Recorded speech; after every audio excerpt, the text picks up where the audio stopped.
isto pode ser uma ideia romântica, mas a minha ideia foi, desde o início, foi fazer cabos de maior qualidade possível a preços razoáveis.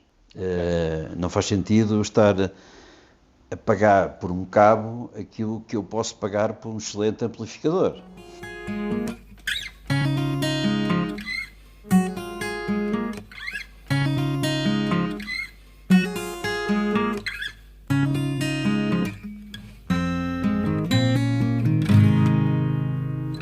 O convidado deste episódio do podcast Música e Som é formado em Conservação e Restauro pelo Instituto José de Figueiredo. Deu aulas e desenvolveu projetos nas áreas do ensino, investigação e consultoria na Universidade do Porto, Universidade Católica e Instituto Piaget. O gosto de Mário Zagallo pela música atraiu-o naturalmente para a audiofilia. A vontade de melhorar o sistema de alta fidelidade levou-o a utilizar o seu conhecimento profissional para experimentar fazer os seus próprios cabos de áudio. Em 2020, com o tempo livre durante a pandemia, conseguiu criar 3 gamas de cabos que cobrem todas as necessidades de um sistema de alta fidelidade. Podem ser utilizados desde o sistema mais simples até ao mais exigente. A marca ZDL Audio Cables encontra-se em fase de promoção e divulgação. Atualmente está disponível em 3 lojas em Portugal e em uma em França. A expansão para outros mercados está em negociações. Este episódio é patrocinado por Ultimate Audio, a sua loja de referência na alta fidelidade nacional. Visite-nos em Lisboa, no Porto ou em ultimate-audio.eu. Olá Mário, obrigado por estar connosco aqui no podcast Música e Som. Conte-nos um pouco sobre si, antes desta sua aventura nos cabos. Obviamente houve um gosto antes disso sobre alta fidelidade e sobre música. Conte-nos um pouco como é que foi a sua jornada até este momento. Pois, a minha geração é de facto uma geração caracterizada pelo gosto, pela música. São os Beatles, começamos com os Beatles, Rolling Stones, enfim, por aí fora. O Mário nasceu em 1956. E depois aprofundei esse gosto com as óperas de rock sinfónico. Os Genesis, os Yes, os King Crimson, por aí fora. Aí também já começou o gosto pela alta fidelidade. Lá em casa dos meus pais havia o que nós chamávamos na altura um gravador semi-profissional da Sony, daqueles que se metiam de pé, a gente via as bobinas e tal. A instalação era um conjunto que era habitual em casa das famílias nessa época, era uma Sharp integrada, né, com giradiscos. Aquilo nós chamávamos um 3 em 1. Exatamente. E pronto, mais tarde, quando comecei a ganhar dinheiro, as minhas primeiras colunas foram umas Rogers LS35A. Lendárias. Lendárias, exatamente. E pronto, e fui evoluindo, nunca mais parei, fazendo os upgrades. Na época havia uma loja de quem eu era cliente no Porto, que era a Luz e Som, que permitia de facto fazer isso, não é?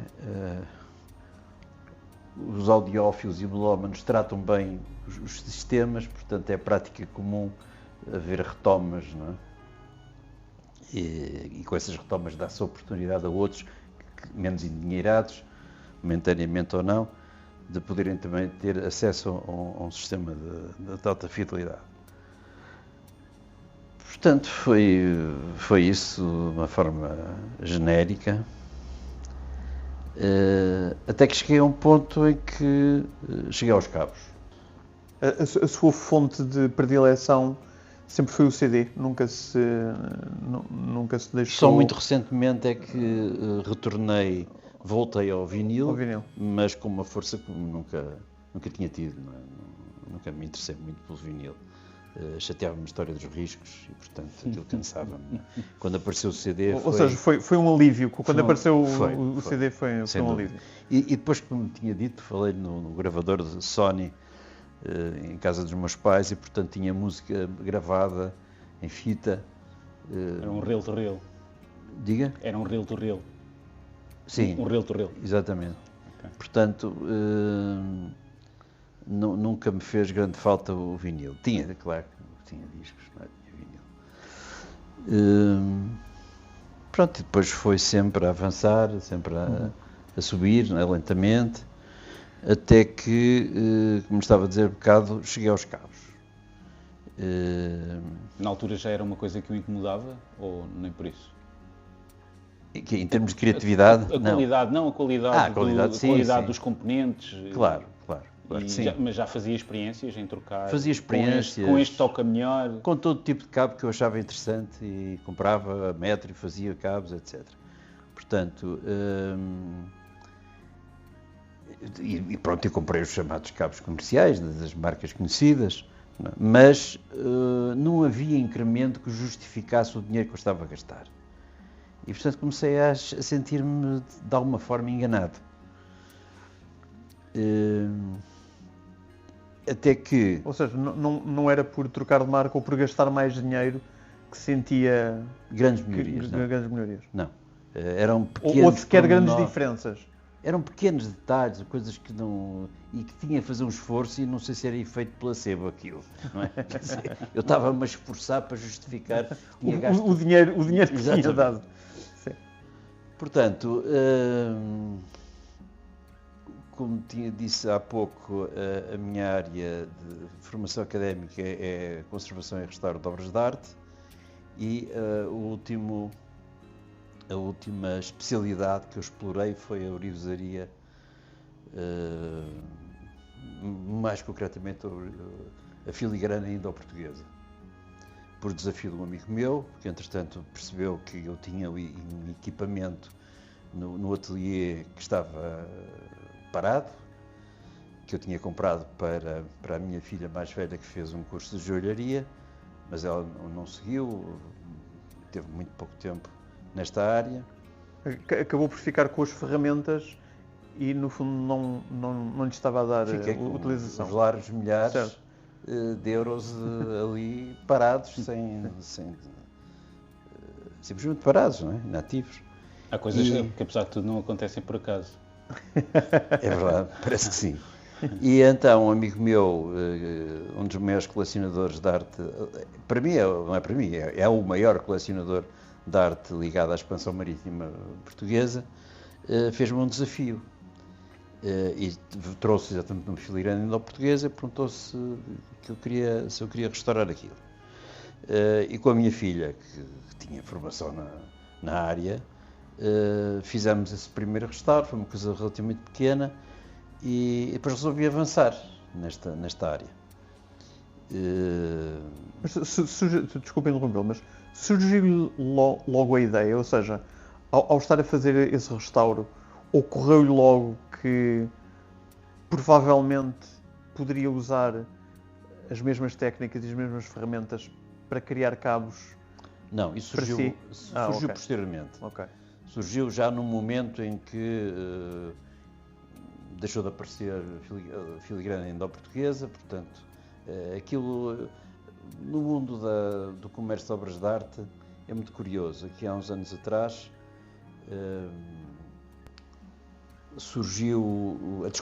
houve a descoberta chamada arte Nambin, percebe? Portanto, de repente apareceu, e assim como apareceu também desapareceu. Houve um período áureo, as peças atingiam preços absolutamente fabulosos, e de repente aquilo começou a baixar e deixou de aparecer. Imaginemos nós que esgotou, enfim, as peças a arte não se reproduz, não é? Naturalmente. O seu bichinho da audiofilia encaminhou para o outro campo. Sim. Portanto, aqui na ourivesaria que eu há bocado estava a dizer em relação à filigrana neoportuguesa, aconteceu exatamente o mesmo fenómeno, desapareceu e, portanto, eu deixei de trabalhar nessa área, mas o equipamento estava lá e um dia disse, eu vou fazer uns cabos.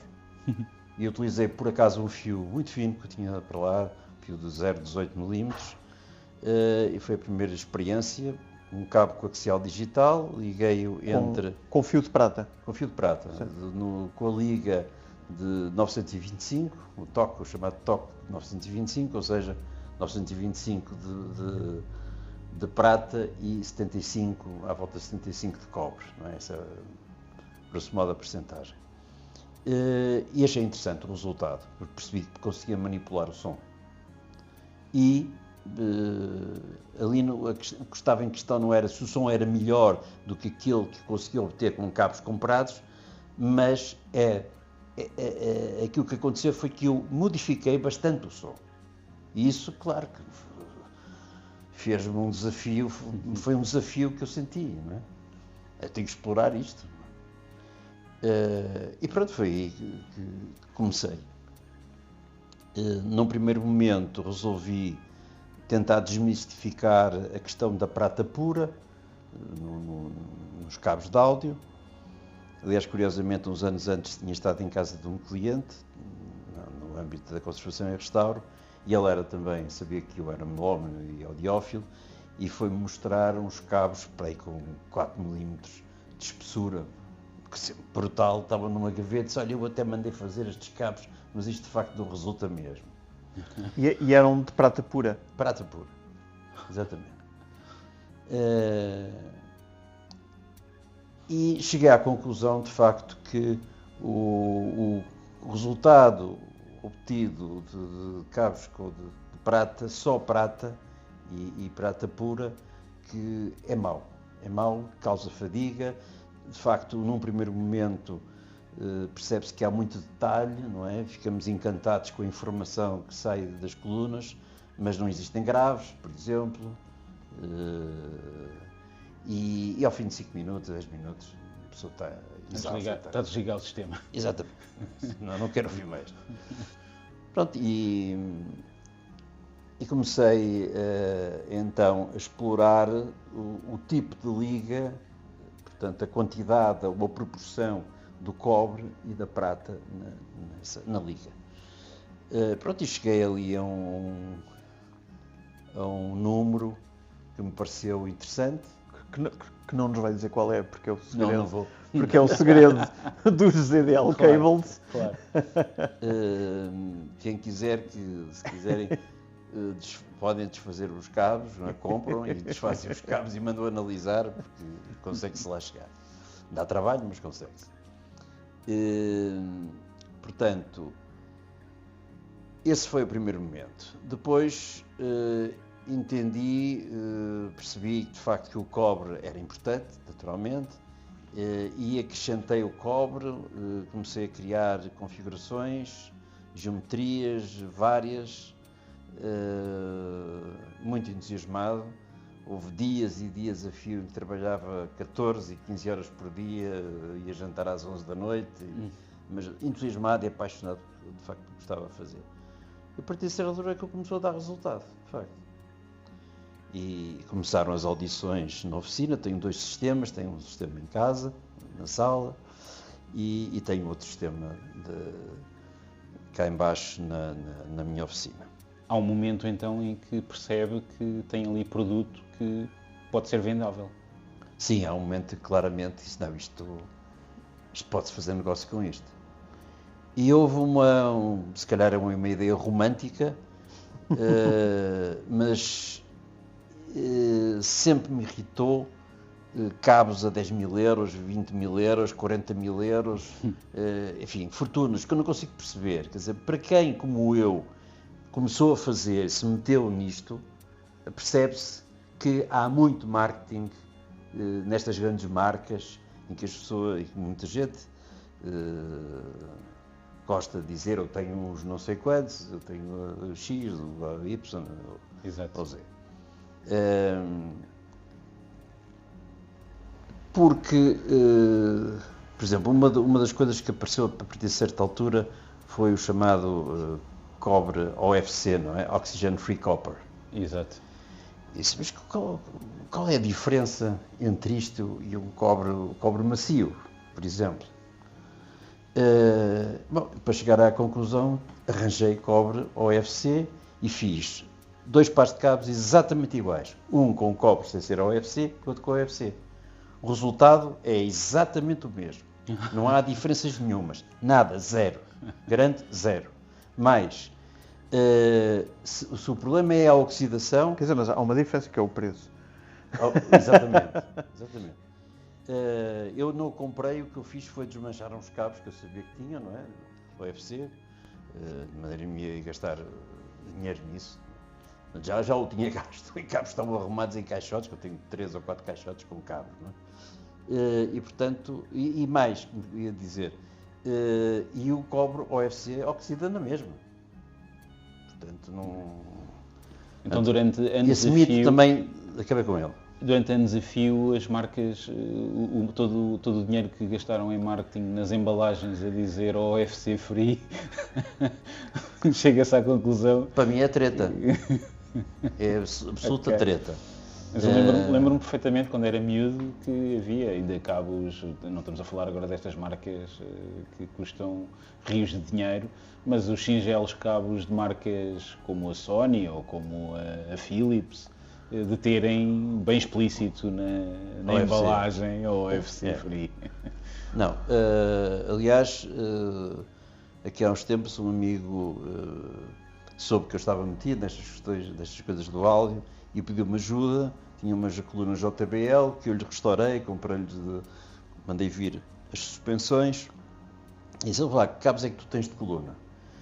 Tenho uns cabos verdes. Há de trazer isso. Os cabos verdes. Então os cabos verdes o que é que eram? Os cabos com um dielétrico de um polímero transparente e os cabos dentro estavam completamente oxidados, verdes lindíssimos, verdes esmeraldas. E aquilo tocava. Por incrível que pareça, aquilo tocava. É impressionante. E era OFC. Ok. Não, mas Mário, estamos a falar de experiências que fez com cabos que tinha comprado e tudo isso. Hoje pode-se dizer que a ZDL Audio Cables é o único, tanto quanto nós saibamos, fabricante digno desse nome de cabos, porque todas as outras experiências ou tentativas que têm sido feitas, ou até pequenas empresas e marcas portuguesas, acabam por ir comprar cabos ao mercado e fazê-los à medida e usar umas fichas melhores e por aí. Sim, no seu caso, estamos a falar de a própria metalurgia é sua, o cabo propriamente dito é feito por si. É, com exceção de cobre. Ok. Cobre compro. Mas a liga final e a mistura entre o cobre e a prata é receita sua. A liga de prata é fabricada por mim. Ok. Neste momento não integralmente, e explico. Porque eu tenho um laminador chamado laminador de fio que me permite ir diminuindo o diâmetro do fio, não é? Só que o diâmetro inferior do laminador tem uma secção quadrada, quase quadrada, não perfeita, que enfim, tem as arestas arredondadas, digamos assim, pela própria natureza do rolo onde o metal é passado. Depois daí tenho uma máquina manual que afia-se a ponta do fio, tem umas chamadas fieiras, que são placas de aço com buraquinhos, não é? Com orifícios, do maior para o mais pequeno, e portanto aquilo, a partir de... consigo manipular com a máquina até 1,5 m, mas depois de 1,5 m até sensivelmente o que eu consigo fazer de mais comprida, 13 metros, são os meus braços, as minhas mãos e as minhas costas. Portanto, eu disse não quero dar cabo das costas, por isso mando fazer em Gondomar, que é a área por excelência da orivesaria, um homem que tem uma oficina Só faz isto, só faz fio. Continuam a ser feitos em Portugal. Continuam a ser feitos em Portugal e exatamente. aquilo, embora tenha maquinaria, é uma maquinaria, aliás, fabulosa. Isso está no meu site, podem ver. É fascinante ver aquela oficina a trabalhar. A gente não liga à escuridão das paredes e à sujidade que está no chão e os óleos, etc. Eu fico fascinado, de facto, com aquele modo de produzir, não é? Porque é muito ainda quase revolução industrial. Não é? Aliás, os meus laminadores foram feitos por portugueses em Gondomar e, felizmente, não houve segunda geração, ficou pela primeira. A segunda geração vendeu aquilo ao desbarato. Pena. Máquinas absolutamente fabulosas que superam de longe a maquinaria feita em Itália, altamente sofisticada, ou pretensamente altamente sofisticada. Ou seja, não só o cabo. Faz lembrar, deixa-me só dizer, faço a ponte. Faz lembrar algumas grandes marcas com o seu marketing. Aqui há tempos a minha mulher resolveu ler, porque eu recuso-me a ler os marketings dessas marcas, porque aquilo é tudo, enfim, quase tudo para mim é uma treta, e então ela começa-me a ler então, o que era. Portanto, na prata tem orifícios microscópios e depois eles introduzem lá, arranjam maneira para introduzir, para esses orifícios essas crateras, serem preenchidas a ouro. Isto conjuntamente com umas técnicas dos polímeros que foram desenvolvidos pela NASA. Quer dizer, isto é banha da cobra, desculpem. E depois, a seguir, são 40 mil euros. Isso é parte melhor para eles. E claro. Mas, portanto, então, além do cabo propriamente dito, que é feito em Portugal, as próprias máquinas em que o cabo é produzido também são elas próprias portuguesas. Exatamente. E pelo que nos disse há pouco, quando estávamos com o microfone fechado, também usa dielétricos invulgares neste mercado. Simplesmente algodão. Portanto, não usa nada baseado em polímeros. Não, os polímeros eu fiz várias experiências e não gostei do resultado. De facto, o algodão é um dielétrico fabuloso, o algodão e o próprio ar. Porque o algodão permite que o ar penetre, ande lá a passear no meio dos condutores, não é? Como é que eu ia dizer? A sensação que eu tive foi que havia uma sensação de liberdade, digamos, não é? O som ficava solto, com os polímeros fechava. É como o que acontece, as pessoas quando compram um cabo querem as fichas muito douradinhas, ou quando compram fichas, eventualmente, para quem tem jeito para fazer, enfim, trabalhos manuais, acaba por fabricar um cabo ou outro. Não sei se alguma vez façam essa experiência, se nunca fizeram. Peguem no simples, passo a publicidade, Duraglite, limpa-metais, e retirem o douramento que está numa ficha. Primeiro, ou então arranjem dois cabos iguais, um com as fichas com o douramento limpo e outro certo por limpar. E ouçam e vejam a diferença. É uma diferença brutal. Quando tiram o ouro... Para melhor. Para melhor. O som abre. E porquê? Porque aquilo que está ali... Ou seja, as chamadas fichas banhadas a ouro acabam por... Tem polímero. Aquilo é um verniz que está ali. Ok. Ou por um verniz tem que ter um polímero. Não é? Está a encobrir, está a impossibilitar uma passagem correta, mais livre, digamos assim, da corrente, não é? Muito bem. Mário, eu já tive a oportunidade de experimentar uns cabos seus, pelos quais eu dou os meus parabéns, gostei muito do que ouvi. E pelo que percebemos tem 3 gamas. Sim. Não é, para neste momento.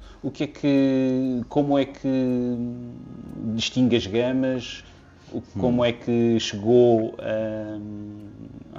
às especificações para as distinguir? Conte-nos também um pouco como é que isso aconteceu. Há bocado eu acabei por não completar, mas começando por dizer que isto pode ser uma ideia romântica, mas a minha ideia foi, desde o início, foi fazer cabos de maior qualidade possível a preços razoáveis. Não faz sentido estar a pagar por um cabo aquilo que eu posso pagar por um excelente amplificador. Não é um absurdo, não é? É um absurdo. Aqui há tempos, só um parênteses, aqui há tempos mostraram um catálogo onde aparecem várias empresas, 3 ou 4 empresas chinesas, que vendem fio para cabos. E estão lá os figurinos, deverão estar lá os figurinos todos que aparecem aí no mercado das grandes marcas. Bom, foi só um parênteses. Como é que eu distingo? Portanto, a minha ideia foi criar 3 níveis. Não faz sentido, há marcas que têm não sei quantos, 10 tipos de cabos, enfim. É uma confusão, uma pessoa nunca sabe qual é que é pois, não é, quer a dizer, mais adequada. Entre pagar 85 euros ou 55 euros, a diferença não é muita, mas será que há diferença entre os cabos? Exato.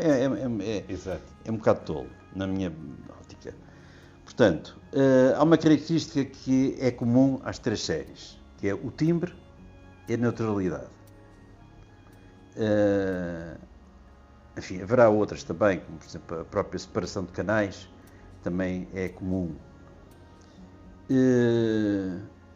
Portanto, eu quero permitir às pessoas que têm um equipamento modesto de tirar o melhor partido deles, utilizando, naturalmente, é isso que eu fabrico, cabos. A grande diferença começa-se a notar quando a gente passa da primeira série para a segunda, que é a Delirium, com a espacialidade. Começa a criar-se espaço, a gente começa a identificar onde estão os instrumentos, se estão mais ou menos, se estão do lado esquerdo, se estão do lado direito, a que distância que estão, etc. Depois, quando se passa do Delirium para a série de topo, para a Vibrato, todos estes elementos que foram descobertos atrás são redescobertos de uma forma muito mais requintada. E pronto, e é isso que eu persigo, é a aproximação à realidade. Penso que essa deverá ser a função de qualquer componente áudio, não é? Seja cabos, seja o que for. Claro. Independentemente de haver sons, digamos, passo a expressão, ou ponho entre aspas, sons diferentes. Não é? Bom, Mário, há uma escola, entre aspas, no mundo dos cabos que diz que o melhor cabo é cabo nenhum. Sim. Qual é que é a sua abordagem relativamente ao que deve ser o cabo ideal? Não consigo perceber isso. Não consigo, não faz sentido nenhum. Eu acho que o cabo tem que existir. Ou seja, olha para o cabo como ele próprio um componente do sistema de alta fidelidade. Sim. Absolutamente. Os meus cabos provam isso. Ontem eu estive em casa de um fabricante que faz, entre outras coisas, colunas, e a sala dele é uma sala horrível para qualquer audiófilo, não é? Que seja, por menos sabe o que seja, sabe que é uma sala horrível, porque é uma sala redonda, com planos, etc. E essa foi a minha primeira aproximação. Nós conhecemos essa sala, nós sabemos de quem é que então está a falar. sabe o que eu estou a falar. E é de facto uma sala muito difícil. Sim. Muito difícil. E depois, enfim, ele não tem liberdade de mudar as colunas do sítio em que estão, as colunas e o sistema. Pronto. Mas tem aquelas limitações, e são com essas limitações que eu ouvi. E qual foi a minha primeira apreciação? Foi, estas colunas têm um grande potencial, mas eu não sei se isto toca de facto, deve tocar muito bem, mas não é aqui. Ok. E às tantas resolvemos pôr uns cabos uns ICs, uns interconnects, meus, da série topo vibrato. Ficou tudo maluco, incluindo eu, não é? Afinal, aquela sala já não era. Até o Mário não estava à espera. Não, de maneira nenhuma. Foi uma coisa fabulosa. Mas ao ponto de que a sala deixou de ser um problema? Deixou de ser um grande problema. Ok. Já se conseguia ouvir música. Os médios já não estavam completamente baralhados. Que era uma amálgama de não se conseguia perceber as várias frequências. Não é? Portanto, passou a haver detalhe, passou a haver palco, passou a haver espacialidade, etc. E imagino que se tivéssemos acrescentado, eu não tinha na altura cabos de coluna, mas tentou-se por acaso pôr um USB, mas não funcionou. Entretanto, hoje já testei o USB noutro aparelho e o problema não foi do cabo. Terá sido, eventualmente não desligou e o aparelho tinha que reiniciar e, portanto, ficou ali todo baralhado, não reconheceu o cabo. Portanto, é para responder à sua pergunta, respondo-lhe assim. É um componente, não é? E é um componente que pode fazer a diferença. Pode fazer a diferença. Numa determinada... E pode destruir um sistema, também. Numa determinada circunstância, sim. Pode destruir. Pois. Nesta sala onde nós estamos, a primeira vez que eu entrei aqui, este sistema, nas palavras do seu proprietário, era um som escuro. Não é? E o som deixou de ser escuro, é um som aberto, claro. E agora é um sistema que tem cabos seus? Exclusivamente. Quer de coluna, quer interconectos? Sim. Okay. USB também, coaxial digital. Ou seja, digitais e analógicos? Tudo. Completo. E cabos de potência também. Onde eu não uso prata. Aí é mesmo só cobre. Inicialmente usei, mas de facto não... Concluiu que não fazia sentido? Não faz sentido. Só o cobre é muito melhor, muitíssimo melhor. E que metodologia é que o Mário utiliza para determinar a qualidade do cabo? Usa medições ou confia... As medições são os meus ouvidos. É exclusivo nos ouvidos. Os ouvidos e os ouvidos dos meus amigos, dos meus mentores, que eu me chamo. E no final dos seus clientes? E naturalmente, de todos os que ouvem os meus cabos. E o meu grande objetivo é que as pessoas que levarem os meus... é dar prazer às pessoas que levam os meus cabos. Isso, para mim, é fundamental. E o Mário tem por hábito comparar os seus cabos com outros cabos também de topo de outras marcas? Sim, já fiz isso durante... Tinha que fazer, não é? Claro. Tinha que perceber o que é que valia, não é? Os meus cabos.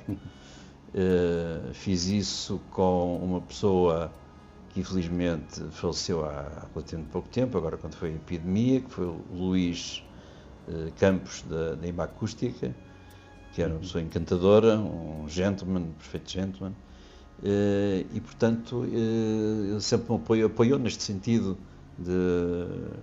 Nunca me criou falsas expectativas e só Mário sabe que isto é um mundo complicado e há muita concorrência e tal. Eu sei, Luís, mas claro. Eu gosto de fazer aquilo que me dá gozo, está-me gozo.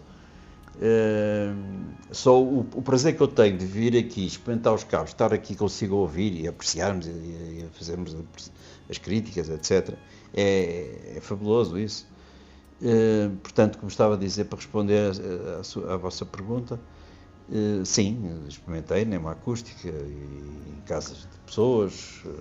Esta casa foi também um sítio onde eu também testei e comparámos com marcas conceituadas, não é? E qual foi que conclusões é que normalmente chega? Eu não quero parecer imodesto, mas também não quero parecer modesto. Quer dizer, acho que já posso falar assim a partir do momento em que eu já ouvi pessoas que estão no negócio há 40 anos, com uma experiência de feiras internacionais. Alguém que me disse: o Mário tem consciência da qualidade dos seus cabos. com um ar muito sério, tão sério que eu fiquei alarmado, disse que é isto. Portanto, são repetidas, é mais do que uma, mais de duas. Ou seja, no início até podia ter dúvidas, mas Tinha. neste momento não tem. Neste momento não tem. E outra coisa também, acho que é sempre possível fazer melhor. Claro. É isso que... Também é isso que o move. Que esta experiência me tem demonstrado. Percebo que é preciso dar estabilidade ao mercado, é evidente, não é? Quer dizer, isto de vender uns cabos e daqui a um mês, agora já é diferente. Este tipo é maluco, não é? Quer dizer, se eram bons, porque é que teve que mudar? Então se calhar não eram assim tão bons, não é? E ele começa a... Exatamente, é isso, põe dúvidas, não é? Portanto, percebo isso e de facto, se eu conseguir entrar num ritmo, diria, não vou classificar, normal de vendas, não é? É evidente que vou ter o tempo ocupado a fabricar, não é? Vou ter menos tempo para produzir. Isto é um produto artesanal, manual, certo. Portanto não é um produto industrial, ou melhor, é industrial... Não é um produto de grande quantidade de produção. Exatamente. Não. Neste momento é só o Mário, não tem nenhum ajudante. Tem a minha mulher. A sua mulher ajudou? Sim. Ok. Sim. Isto é um negócio de facto familiar, ou um projeto familiar. Mas acha que pode escalar para acho que sim. ao ponto de ter realmente de encontrar ajuda? Sim, mas com uma dimensão muito pequena. Sempre. Não quero... Não quer... Não.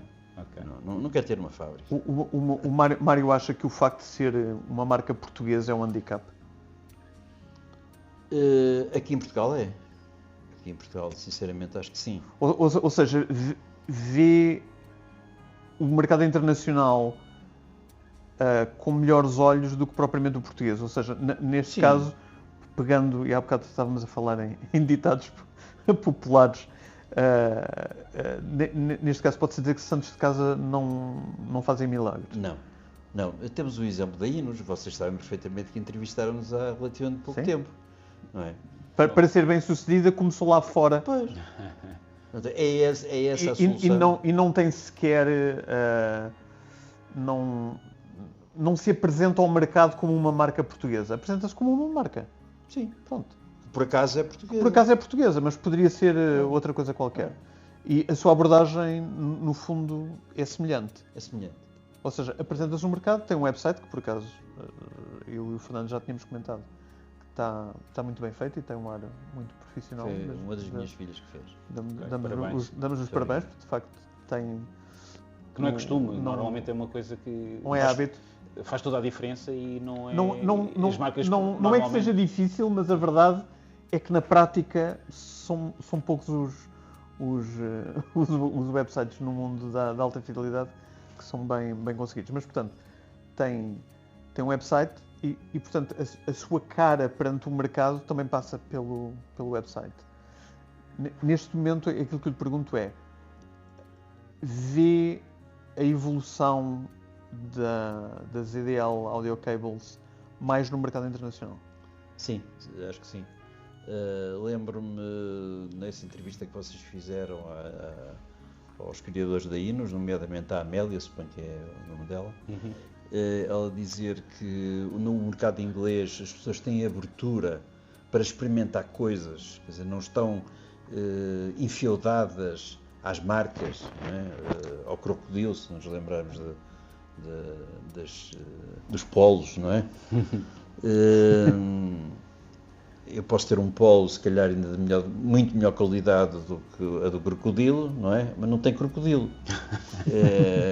Mas para algumas pessoas, aqui o crocodilo é que faz a diferença. Exatamente.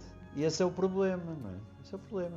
Eu já tive abordagens comerciais que não resultaram. Não resultam de maneira nenhuma. E o Mário já devia ser o contrário. O Mário já foi a alguma feira destas de alta fidelidade? Já. Fui convidado pela Ultimate Audio. Eles próprios manifestaram o desejo de apresentar os meus cabos, a minha marca, nas Extreme Sessions que fizeram no Porto o ano passado. Já não me lembro que mês, talvez fevereiro. Também não tenho no Sheraton. Sim, mas sei que foi ano passado, sim. E tive lá a série Vibrato a alimentar um sistema caríssimo, 600 mil euros, com Kondo, amplificadores Kondo e pré-amplificação, o Ongaku, e as colunas Avant-Garde Trio, que por acaso o diretor, dono, CEO, enfim, não sei exatamente, esteve a ouvir os meus cabos em França ontem. Curioso. Já lhe estou a responder, portanto este é um contacto que eu tenho em França, eventualmente poderá haver distribuição em França por eles. Sei, estou ainda em... O diretor da Avant-Garde. Diretor da Avant-Garde, exatamente. Portanto, acho que, eu digo isto já há muito tempo, desde há 2 anos. Mas não foi a nenhuma feira internacional? Não, feira internacional. Lá fora não. E acha que se calhar faria diferença? Não. Está a pensar ir? Não. Só criando sinergias com outros colegas produtores. Claro. Porque aquilo é caríssimo, não é? Não tenho capital para tal. Portugal não é um país que acarinhe os produtores ou os criativos, não é? De maneira nenhuma. Se eu tiver uma empresa de construção civil, consigo financiamento, não é? Se quiser construir prédios, porque não é? Dá dinheiro. Ou autoestradas. Embora tenha na família, de facto, tradição de obras públicas, não é? Nomeadamente a Ponta Rábida foi feita por um parente meu, construída por... mas não é esse o meu métier. É pena, de facto, não haver um banco de fomento, não é? Esta banca que nós temos. A Giota e... Mas pode ser que esta semente que eu vejo que está a começar a surgir, que faça diferença e que nasça qualquer coisa daqui. Porque sim, já estou a ver que... Deixe-me dizer isto, não faz sentido nenhum deitar ao lixo 4 anos de evolução de trabalho intensíssimo, sobretudo quando o resultado reconhecido por terceiros é de facto bom, não é? Claro. É excelente. Claro. Portanto, seria uma estupidez da minha parte parar agora. Claro. Portanto, o que é preciso, como dizia também, lembro-me da Amélia, da Inos, resiliência.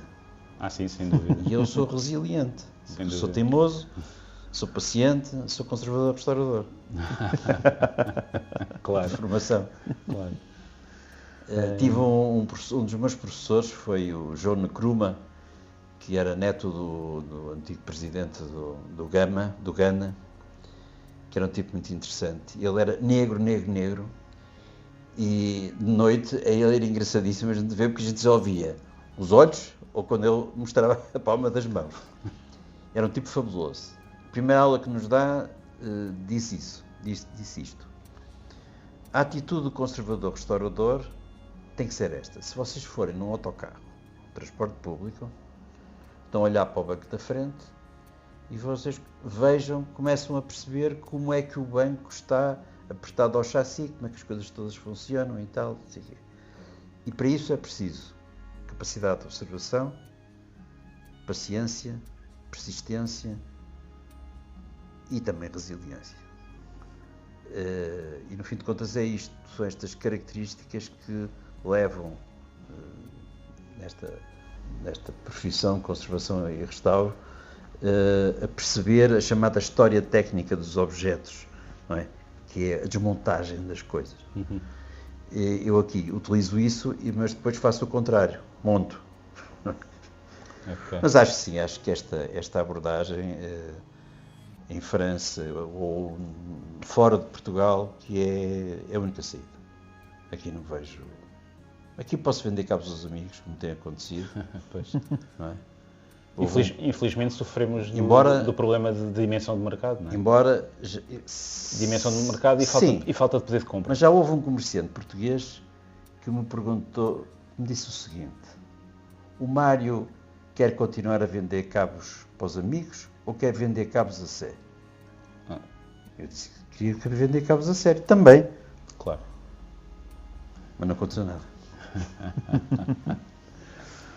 Bem, já estamos quase no fim desta nossa conversa, estamos quase com 1 hora de entrevista e vamos terminá-la como sempre terminamos. E o Mário já ouviu algum dos nossos episódios, saberá já qual é a pergunta, e a pergunta é: qual é a música que ultimamente não lhe sai da cabeça? Nunca me sai da cabeça Bach, no âmbito da música clássica, naturalmente. Não me sai da cabeça Pink Floyd, King Crimson. Não me sai da cabeça... Portanto, os seus amores da adolescência mantêm-se até hoje. Mantêm-se. E vão perdurar, de certeza. Tenho certeza absoluta. E no jazz, sei lá, Jan Garbarek, Bill Evans, enfim. E gosto também de música dita do mundo. Gosto também das novas tendências do fado, por exemplo, não é? Não gosto de todas, mas gosto muito do Cabané. Enfim, é isto, fundamentalmente. Muito bem. Mário, muito obrigado. Muito obrigado também. Felicidades para os ZDL Audio Cables. Muito obrigado. E vemo-nos por aí. Obrigado, Mário. Foi um prazer. Igualmente, Até obrigado. a próxima.